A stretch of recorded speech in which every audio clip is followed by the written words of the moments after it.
Christmas കഴിഞ്ഞിട്ട് പോരെ ശബരി സമരവും വിപ്ലവവും ഒക്കെ? അതെന്നാച്ചോ? ശാന്തിയുടെയും സമാധാനത്തിന്റെയും ദിവസങ്ങളിൽ ഇതൊക്കെ വേണോ? ശാന്തിയുടെയും സമാധാനത്തിന്റെയും ദിവസങ്ങളും അച്ഛന് തന്നെ ഈ പറയുന്നത്. ഈ പറഞ്ഞ രണ്ട് കാര്യങ്ങളും ഇനി നാട്ടിലുണ്ടോ? ക്രിസ്മസിന് 2 ദിവസം സമാധാനം, ഓണത്തിനും വിഷുവിനും 2 ദിവസം സമാധാനം, റംസാനും ബക്രീഡിനും 2 ദിവസം സമാധാനം.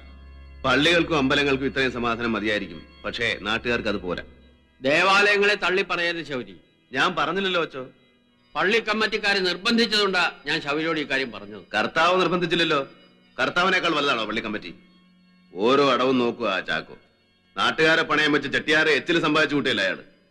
കള്ളക്കാശിട്ട് കാണിക്ക വഞ്ചി നിറക്കുന്നതിനൊക്കെ പിടിച്ച് പള്ളി കമ്മിറ്റിക്കാരനാക്കിയാൽ കർത്താവ് പറയുന്നത് കേൾക്കാൻ അച്ഛന് നേരം കിട്ടത്തില്ല.